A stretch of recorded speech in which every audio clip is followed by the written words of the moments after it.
Hi, my name is Mona, and I'm the blind traveler. Follow me along to see what adventures I'll get into today. Today, I'm in Turkey. Topkapi Palace. View from Topkapi Palace.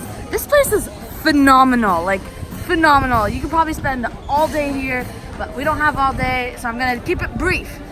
Just as quick history is this was the palace used by the Ottomans for over 600 years, I believe. All the Sultans lived here. The administration stuff all happened here. This is where the entire Ottoman Empire was ruled. The Ottoman Empire was at its peak in the 17th century. So Muhammad II, who is Muhammad Fatih, he was the one who actually built this place. And he had inscribed on the first door, we'll show you guys over there, that he is the Lord of the East and the West and the shadow of God on earth. Maybe a little bit full of himself, but he did conquer Rome at the age of 21. Think about that, guys. 21. We're just graduating college. He was conquering Rome. He ended the Roman Empire. Now, what was also really fascinating is in this place there's around 2,000 people, and all these people needed to eat. And they had huge amounts of kitchens. They basically, like, a lot of kitchens right over there, straight ahead, guys. We just also got to witness like a full ceremony.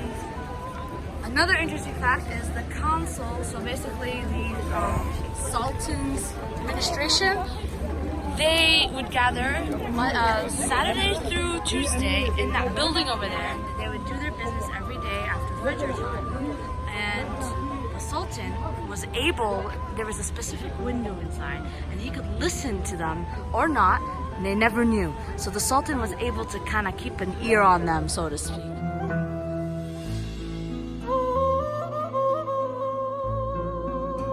I'm coming to you from the first courtyard of Topkapi Palace. I can't say, I always trip up. But anyways, this place is phenomenal. So we just came from Bab al-Himaya, the first door. So again, this was built by Muhammad II, who is Muhammad Fatih. He is the one who conquered Rome and took over Constantinople. One interesting thing and an example of Ottomans not destroying everything is this church. This church dates all the way back from 4th century AD. So it's a really 1100 years before the Ottomans came.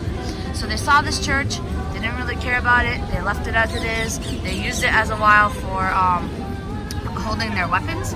It's called, what is it, Harem, which means like I forgot, something about peace.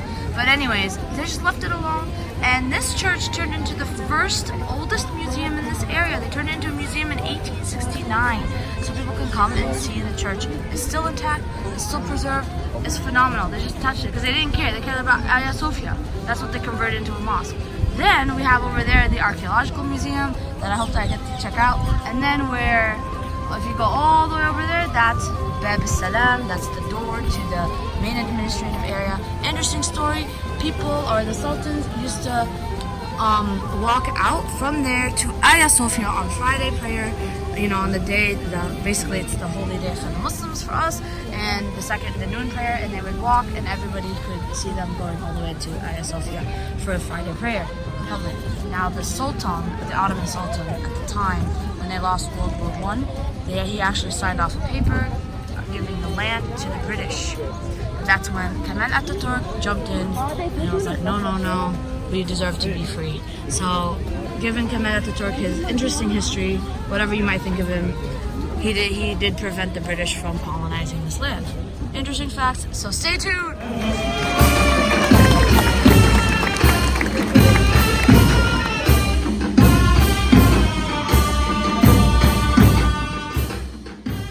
Hope you enjoyed The Blind Traveler. If so, like and subscribe and hit the bell for future notifications. And if you're interested to see how I travel as a blind person, check out my series, Planes, Trains, and Kings. The link is listed below.